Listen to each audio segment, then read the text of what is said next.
Olá, meus amigos, bom dia. Sou eu, professor Gessé Cortez, tá bom? E essa é a nossa aula de literatura, tá bom? Então você está no seu segundo tempo, hoje é quinta-feira, estou gravando o vídeo à quarta-feira. Quero confessar para vocês, estou gravando esse vídeo agora já depois do almoço.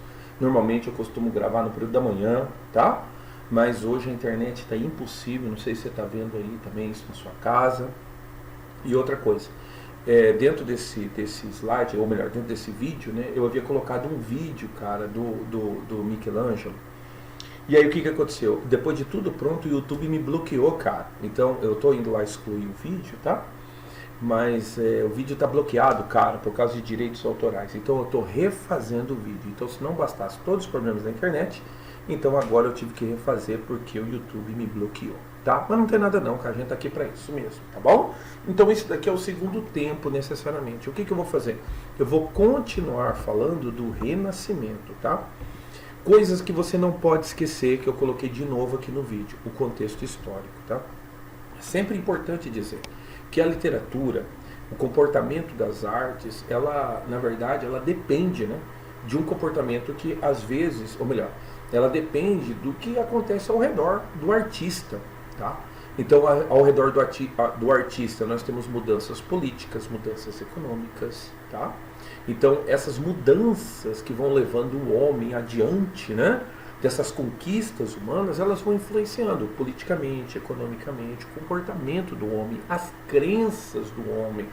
Então, hoje a gente vai suscitar, por exemplo, esse elemento, né, da Renascença, que vai em choque, né, cara, com a crença, por exemplo, da igreja, tá? Mas a gente vai falar disso daqui a pouquinho, tá? Então, por exemplo, um momento histórico, a tomada de Constantinopla. Notem que isso acontece em 1453, só que isso vai refletir, notem que os anos de 1400 é anos de humanismo, tá? Por isso que o humanismo é um período de transição, até nós chegarmos à Renascença. Então, o que acontece na Renascença? Na Renascença, eu tenho uma nova concepção de mundo, mas isso se dá por quê? Isso se dá, olha o desencadear.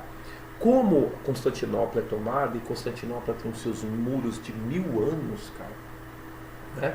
Então, o que acontece? Não vale a pena mais morar em cidades muradas. Então, isso decreta o fim da Idade Média.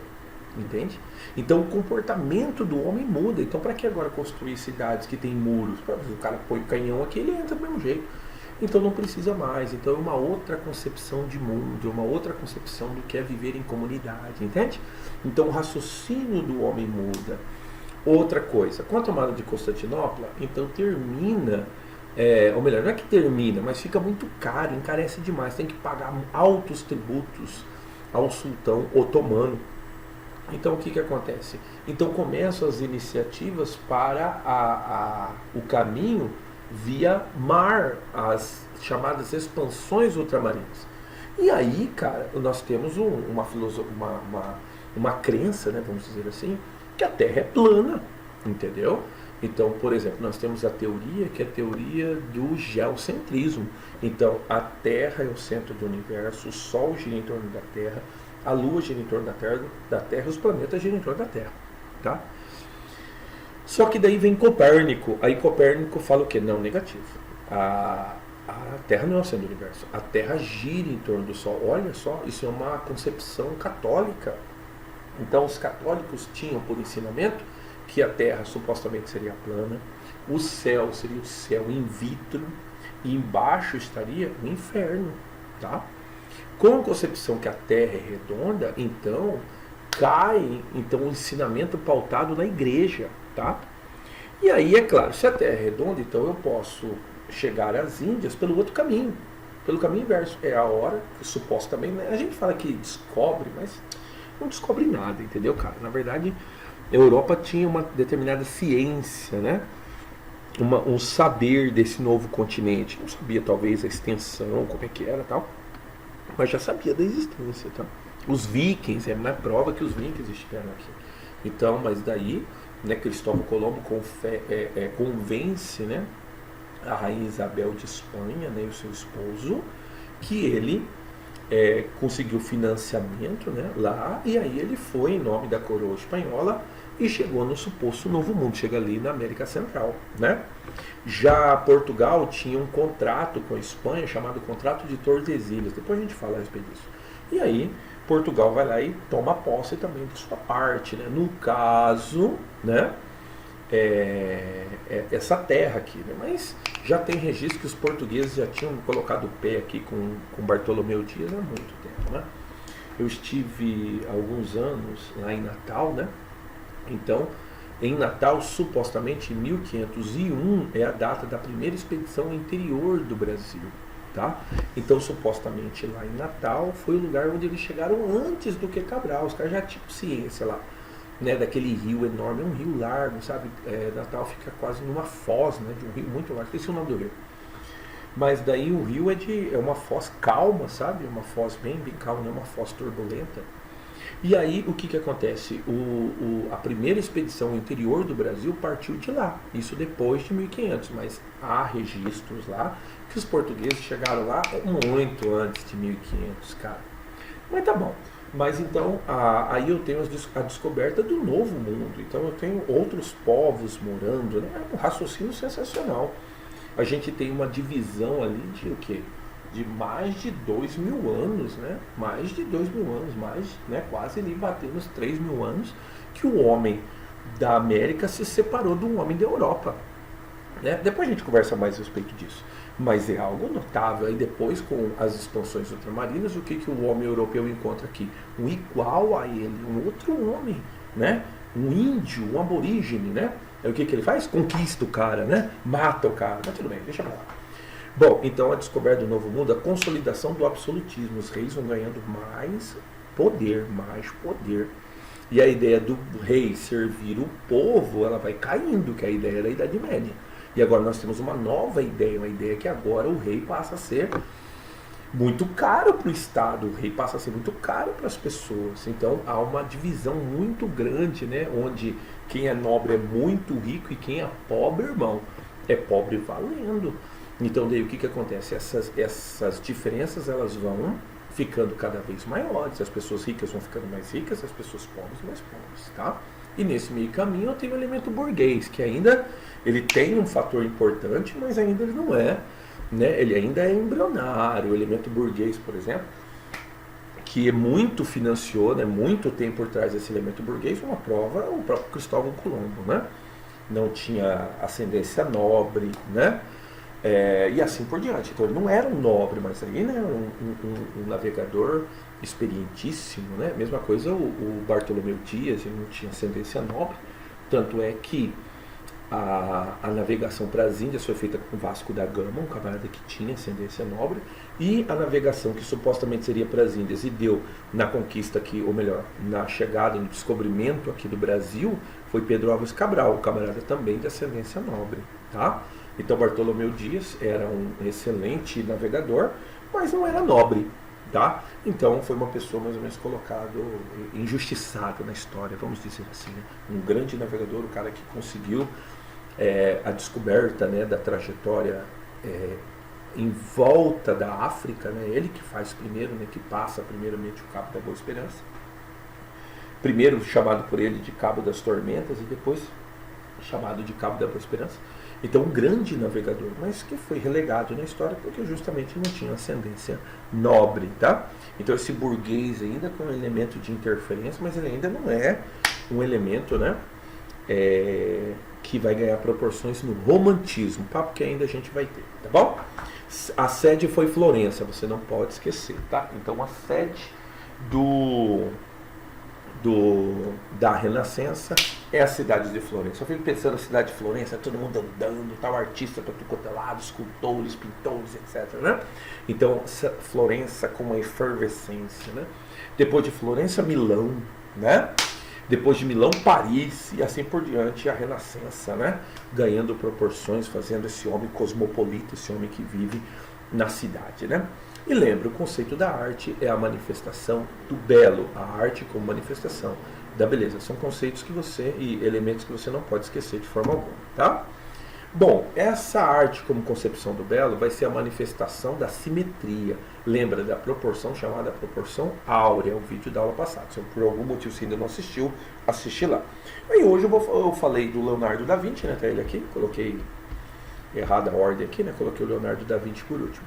E eu vou falar de um por um, tá bom? Vamos falar então de Sandro Botticelli, foi um dos grandes nomes do início do Renascimento, tá? Então ele marca, né, o início dessa parada, né?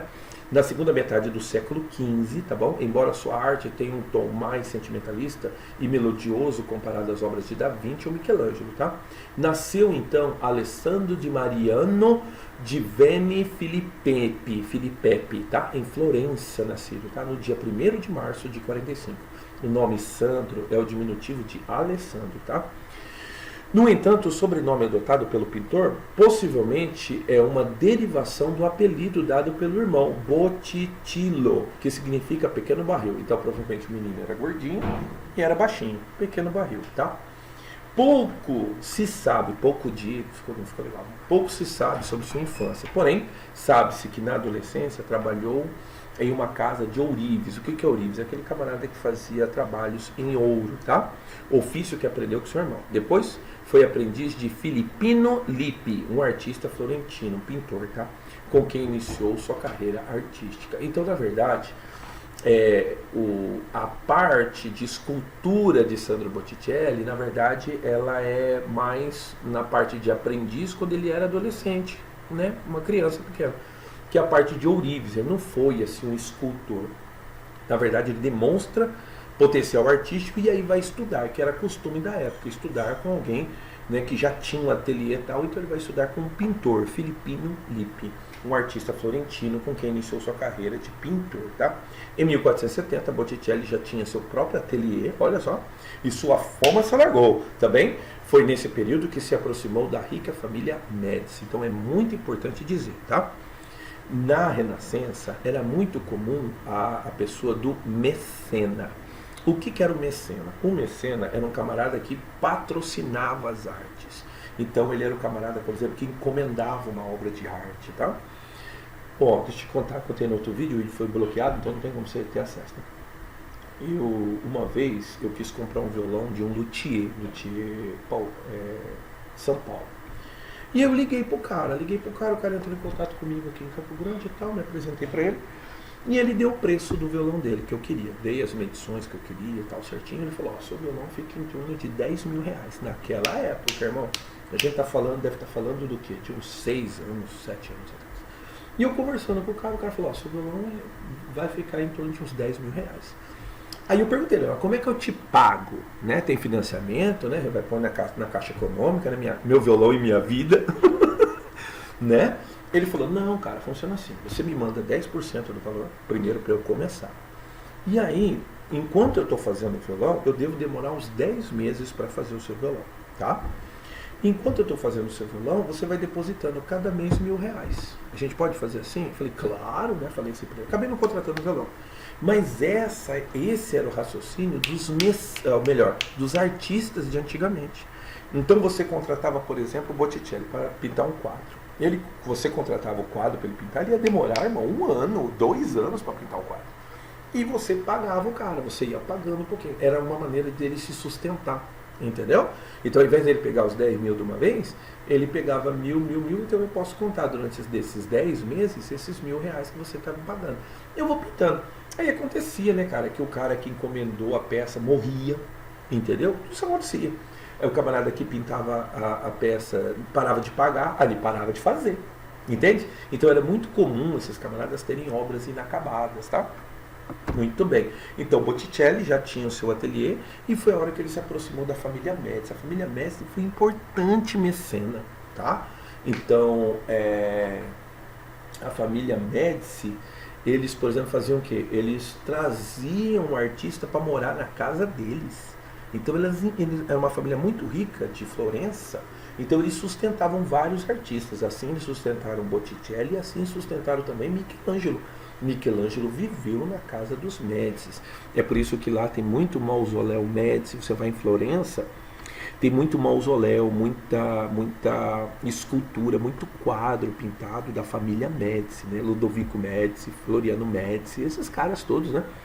Que na época eles eram importantes mecenas, patrocinadores das artes, tá?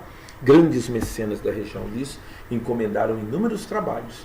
Parceria essa que duraria até o fim da vida do pintor. Bom, e aí eu poderia evocar várias obras, né? Preferi invocar aqui a Madonna, né? No caso aqui o nascimento de Vênus, né? Então Vênus é um nome romano da deusa do amor. Notem, né? Ela está seminua, ela está nua, né? Mas ela tem, olha aqui, o entorno aqui do camarada aqui, né? O deus, né? Também o deus do vento aqui, o camarada que está anunciando, ele traz outra deusa aqui que eu esqueci o nome dela.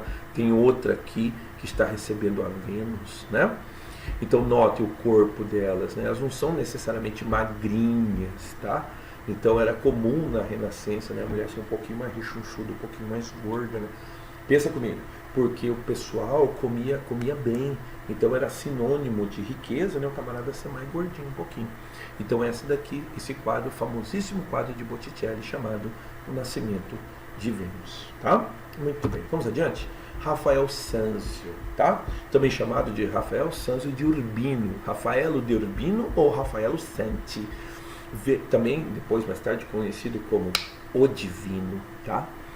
Veio ao mundo em 6 de abril de 83, bem mais novo do que o Botticelli, na cidade de Urbino, na Itália. A cidade do seu nascimento foi um dos importantes centros culturais da época, o Urbino também se destacando, tá? Filho de artistas já Giovanni Santi, tá bom? Que foi pintor da corte de Urbino. Porque naquela época eram as cidades-estados. Você lembra de Maquiavel, né? Eram as cidades-estados, cara. Então cada cidade tinha o seu príncipe, cada cidade tinha o seu monarca e tal. Então o pai foi pintor na corte de Urbino. Rafael começou sua carreira artística muito cedo. O pai foi seu maior incentivador, fazendo despertar o interesse pelo campo das artes. Trabalhou como aprendiz no ateliê do artista Pietro Parodino, tá? Nesse período, o Rafael adquire grande conhecimento das técnicas de afresco e pinturas murais. O que é um afresco, cara? O afresco era uma técnica renascentista que antigamente o reboco, a maioria do reboco, esse reboco dessa parte da parede, isso aqui era gesso, tá? Então tinha uma argamassa lá também que não era gesso. Então o camarada misturava a tinta ao gesso, entendeu? Então a tinta era aplicada com vamos supor assim, com o reboco, né? Molhado, úmido. Então a tinta impregnava na parede. Para você tirar aquele negócio lá, irmão, era só quebrando a parede, entendeu? Diferente de uma pintura mural. O que é uma pintura mural? Aí a parede já está aqui, já está branca, eu pinto em cima da parede. Quer dizer que se você jogar uma água, jogar um produto químico, ferrou, perdeu a obra, entendeu?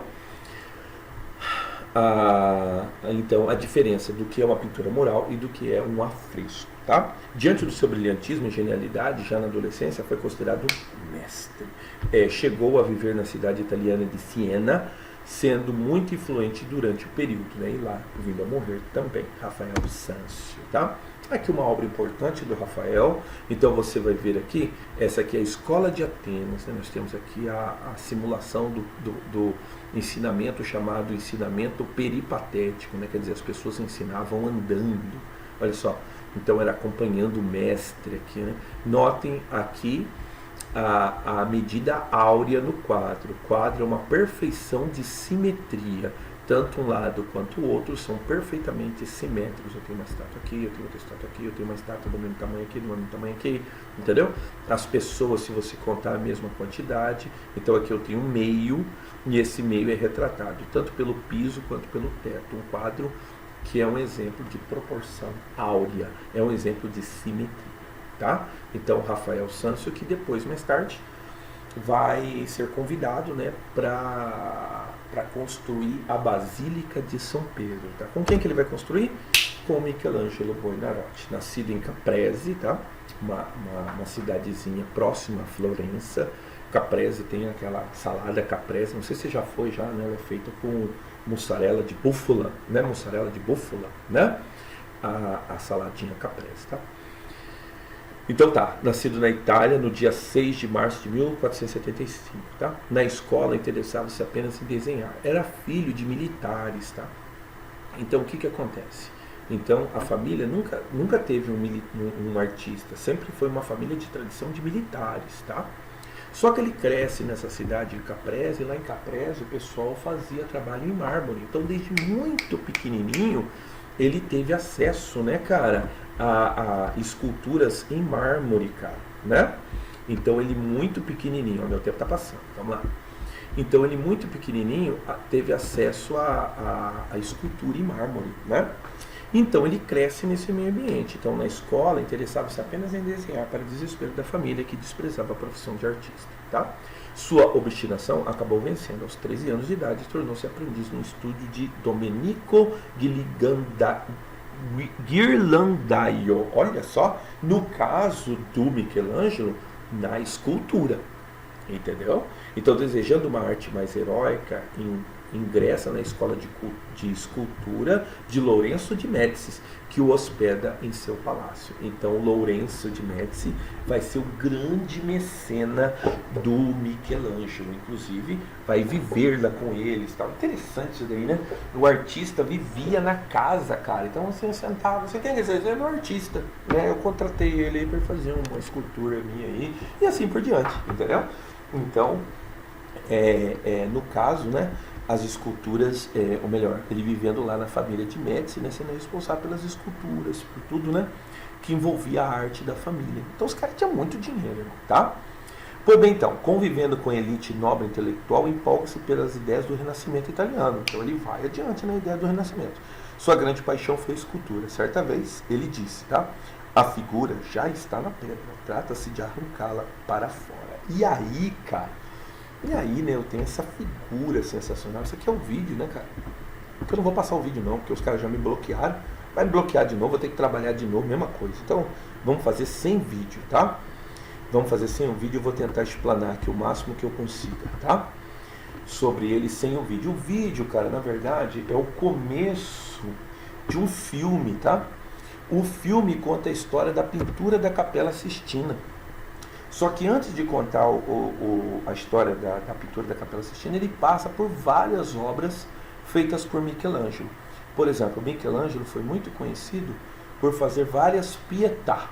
O que é a pietà? Pietà dá-se o nome de qualquer pintura ou qualquer escultura que tenha a pessoa da Virgem Maria segurando o Cristo. Pode ser o Cristo já morto, pode ser o Cristo recém-nascido, entendeu? E aí a escultura que tem a Maria segurando o menino Jesus, seja o menino Jesus, seja o Jesus morto ou seja o menino Jesus, normalmente essa escultura ou essa pintura é chamada de pietà, a piedade, entendeu? Seria a retratação da piedade. E Michelangelo fez várias piedades, fez várias pietà, tá? Então elas estão espalhadas lá. E era muito comum assim. Ele, por exemplo, tem uma história de um crucifixo que ele fez para um mosteiro, e esse crucifixo ficou lá no mosteiro, ó. Só recentemente, no século XX, os caras foram descobrir que o crucifixo foi obra do Michelangelo.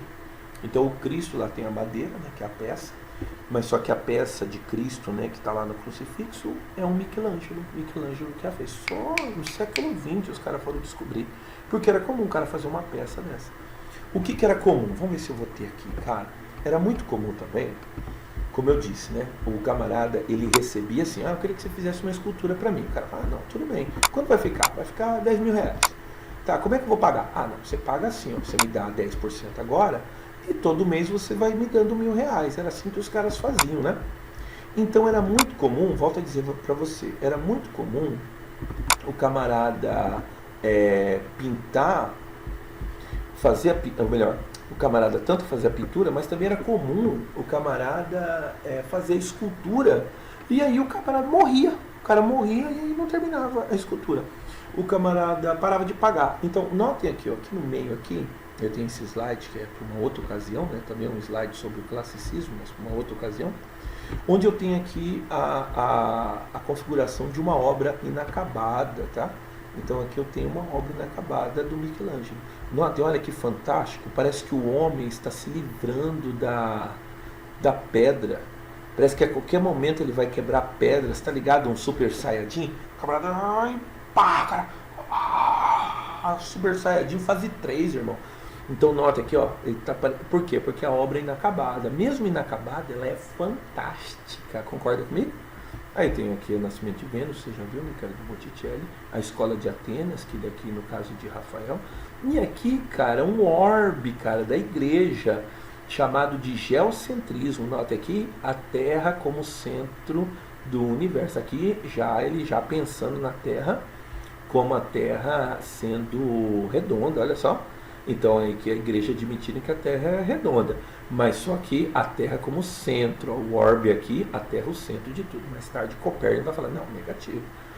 A Terra gira em torno do Sol. Aqui, cara, um retrato, não, melhor, uma pintura, né? Retrato, não sabe. Do Constantino XI, em cima das muralhas de Constantinopla, olhando para o exército otomano, né? Então ele, certo, olhando assim, poxa vida. Ah, vem cá, vocês assistiram a minissérie que eu pedi para vocês assistirem? A minissérie eu vi, desculpa, tá? A minissérie se chama Otomano, tá?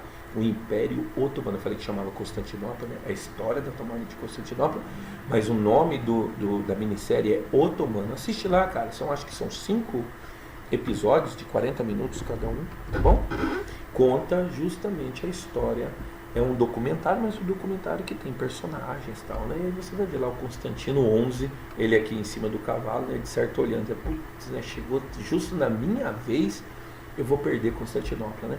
E aqui a escultura inacabada de Michelangelo, né? Que é tão fantástico quanto, né, cara? Tão fantástico quanto uma escultura acabada, né? Bom, eu tava lá na Pietà, deixa eu voltar para Pietà aqui, deixa eu dar porque eu estou cuidando do horário, né, cara? Porque o horário aqui é importante. Então, deixa eu voltar para cá. Não era aqui que eu estava em outro lugar. Onde que eu estava? Deixa eu ver aqui. Ah, tá. Tá aqui. Peraí. Eu já me acho aqui, peraí. É muito lugar que o professor já se dá aula, né, velho? É muita coisa que tem que dar conta mesmo, senhor da Glória. Não tô reclamando não, tá? Graças a Deus, porque o professor já pode trabalhar, né? Então tá, eu estava na Pietà. Então essa daqui é uma famosa Pietà. Mas não, olha aqui a obra em mármore, velho. Então agora eu dei um zoom, né? Então ele explodiu um pouquinho a tela, mas olha, cara, os detalhes, cara, desde a mão, o pé. Isso daqui, sabe o que é? É um estudo de anatomia, irmão, que não tem igual, tá? Então, para fazer isso daqui, tudo isso daqui é pedra, irmão, tudo isso aqui é mármore. Então, aqui, né? Aqui não vai dar para você ver, mas o rosto de Jesus perfeito, cara. Olha o rosto da Maria, irmão, perfeito, cara. E também eu tenho aqui esse colosso, né, cara, que foi uma pedra em mármore que o Michelangelo pegou, né? Uma pedra que alguns artistas recusaram essa pedra. Essa pedra ela tinha mais de 3 metros, né? E aí o que ele faz? Nessa pedra de mais de 3 metros, ele faz essa obra que está lá, né? Se não me engano, também em Roma, né? No Vaticano. Olha o pé do Davi. E é importante que você note, né, cara? A fisionomia do Davi. O Davi tá bravo, cara, porque o Davi tá aqui, tá com as pedras, irmão. Aqui o Davi tá indo matar o Golias. Há quem diga que o modelo usado foi um namorado do Michelangelo, entendeu? Então era um menino que ele gostava, tal, que convivia com ele lá, e ele usou ele como molde. Inclusive, nós temos essa figura aqui de cabelo encaracolado várias vezes repetindo-se nas obras do Michelangelo. Quer dizer que ele foi modelo mais de uma vez, tá? Notem o estudo, então é sempre importante dizer, né? Em Michelangelo há sempre a presença do estudo do masculino, por isso que o pessoal fala, né, a respeito, né, da homossexualidade dele e tal, etc. Tá? Então esse era o Davi.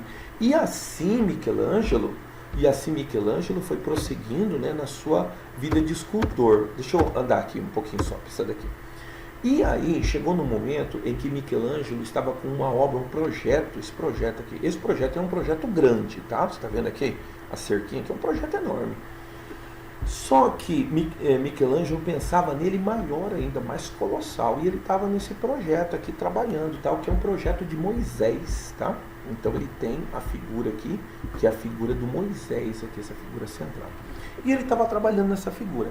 Quando ele estava trabalhando nessa figura, o Rafael recebeu do Papa Sisto a incumbência de pintar o teto da capela que o Papa Sisto construiu para ele. Então o Papa Sisto construiu uma capela e falou, não, mas eu queria que alguém me pintasse aqui minha capela, o interior da capela e tal. E contratou o Rafael. O Rafael falou o seguinte, não, cara, eu não vou fazer não. Mas ele negou o trabalho. Ele negou o trabalho e jogou no colo do Michelangelo, porque o Michelangelo está ficando muito mais famoso que ele. Aí ele meio com ciúmes, o que ele fez? Não, pede pro rapaz lá, o rapaz tá famoso aí. E o Papa intimou o Michelangelo para fazer. O Michelangelo não queria fazer, fugiu, tal, não sei o quê. Até que diz a lenda que o Michelangelo estava numa região de montanha e começou a olhar as nuvens. E aí ele teve inspiração. Voltou para falar com o Papa. O Papa, que era meio metido a militar, né, sempre envolvido em guerra, combate e tal, né? Tá lá no filme, né, cara, do Michelangelo da Capela Sistina, que os caras me bloquearam, né? Mas eu não consegui passar o início do filme, tá? Então ele tinha, mas só que no meio do caminho ele é intimado. Aí o que acontece? Ele pega o trabalho e aí ele concebe essa obra, que é no mínimo a obra mais significativa do Renascimento, né? Ele pinta o teto da Capela Sistina, tá vendo aqui? Olha aqui, ó, vários temas da Capela Sistina. Então tem na parede, então, é uma mistura tanto de temas religiosos como temas pagãos, tá? Então ele também mistura mitologia. Isso aqui está no centro da Capela Sistina, né? É muito celebrada essa pintura. Notem que é uma pintura a fresco, Michelangelo fez no reboco. Tanto é que essa desgraça aqui, ó, racha tudo e a pintura não acaba, tá? Aí uma célebre, né, criação do Adão, isso aqui está bem no centro do teto, tá? Notem que a mão de Deus está quase pegando a mão do Adão. O Adão não está nem aí, né? Será? Tá, não sei o que. E já Deus se esforçando para pegar. Supostamente, se Deus consegue pegar a mão do Adão, o Adão restitui a sua imortalidade, porque o Adão se torna um homem imortal, porque o pecado faz separação entre o homem e Deus. Então aqui simboliza-se o pecado, né? O pecado que separou o homem de Deus, tá? E aí, quando terminada a Capela Sistina, o Papa não satisfeito, aí o Papa Sisto já tinha morrido, tá? Aí já era outro Papa. O Papa viu e falou assim, não, cara, eu queria que você pintasse o altar também. Só que daí o Michelangelo fez o altar de um tema livre, que podia escolher, ele escolheu o tema O Juízo Final. Diz que o Papa, quando chegou na frente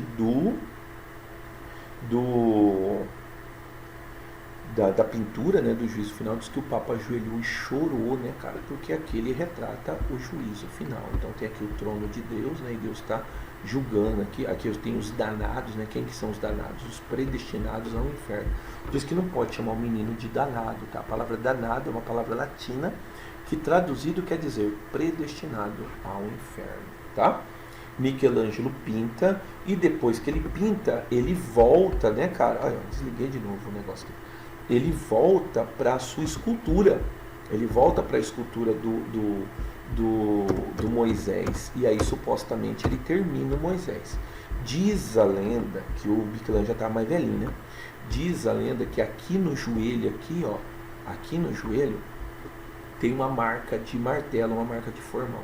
Que diz que o Michelangelo terminou o Moisés. Aqui está longe, a foto deu uma estourada, mas é perfeito Moisés, irmão. Diz que ele, o Michelangelo, acho que já está meio doido, né? Diz que o Michelangelo pegou o martelo, bateu com força aqui no joelho e mandou a estátua falar. Ele falou assim, parla! Quer dizer, fala, só falta falar essa desgraça. E ele bateu, né? E aí, com o término da Capela Sistina, ele ganha notoriedade, fica famosíssimo. E aí, Rafael é convidado para fazer o teto da cúpula, né? Ou melhor, ele é convidado a construir a Basílica de São Pedro, e aí ele convida o Michelangelo para fazer a cúpula da Basílica de São Pedro. Aí Michelangelo, né,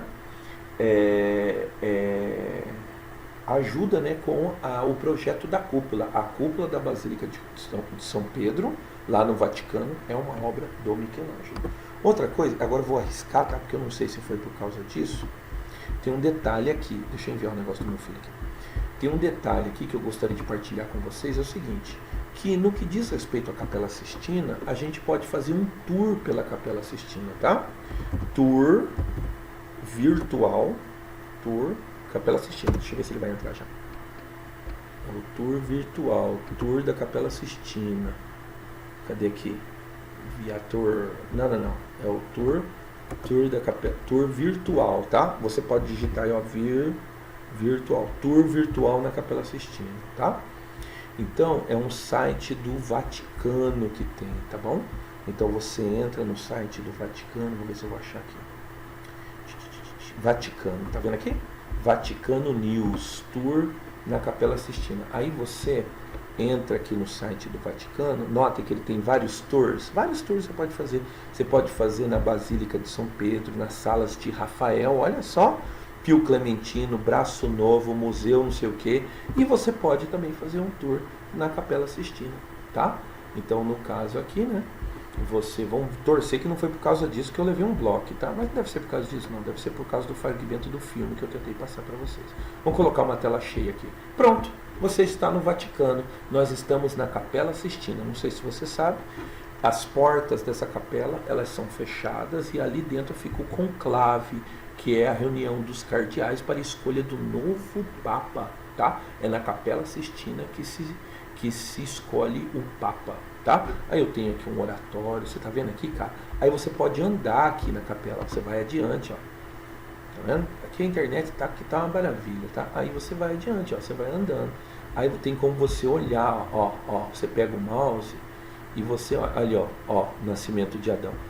Nascimento de Adão, né? Adão é o Adão da criação, né?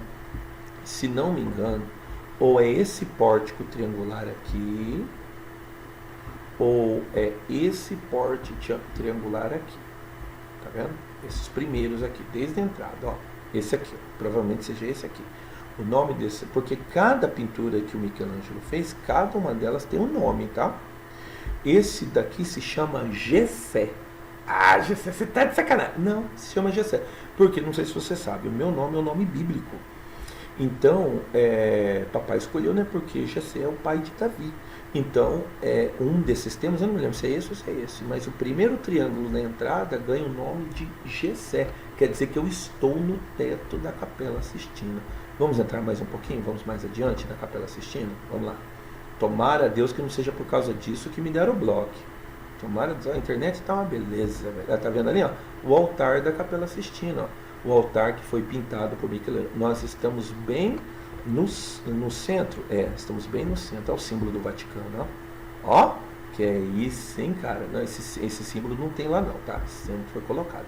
E se você olha bem para cima, olha o que você vai ver bem no centro. Olha aí, o nascimento de Adão, aqui a pintura, né? De Adão, Deus com Adão e vários outros temas, tá? Então aqui um tour virtual, você viu mais ou menos como é que eu fiz, né? Coloca tour virtual, vai para o site do Vaticano e aí você, né, vai ter acesso lá ao Vaticano. Deixa eu voltar lá para o meu slide, tá? Para a gente terminar a aula, tá bom? Deixa eu ver aqui, peraí, deixa eu só consultar o tempo aqui. Cara, 37 minutos, vamos terminar. Não passei o filme, se Deus quiser, os caras não vão me bloquear. Então vamos lá, que você está no seu segundo tempo. Abra a apostila lá para mim, na página 138 e 139. Eu vou abrir aqui na minha apostila virtual aqui, né, na minha apostila. Tem dois textos, tá? Um texto ele vai falar da modelo canadense. Tá vendo a modelo aqui, cara? Ela tem vitiligo, né? E ela tinha um sonho desde pequenininha de ser modelo. Aí o que ela fez? Ela se inscreveu. Esse exercício está na página 138. Abre lá, me acompanha lá. Então você faz a leitura do texto. E aqui no segundo é uma leitura do Humberto Eco. Humberto Eco falando aquilo que é feio. O que pelo conceito de Humberto Eco é feio. Vamos ver aqui, ó.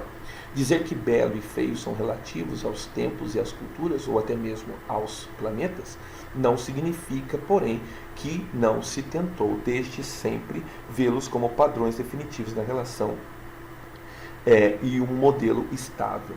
Pode-se sugerir também que Nietzsche, no Crepúsculo dos Ídolos, que no belo, aí agora citando Nietzsche, né, que no belo o ser humano se coloca como medida da perfeição, adora nele a si mesmo, No fundo, o homem se espelha nas coisas consideradas belas, né? No belo, né? Considera belo tudo que lhe devolve a sua imagem. O feio é entendido como sinal e sintoma de degenerência. Então veja bem, a morte está ligada ao feio.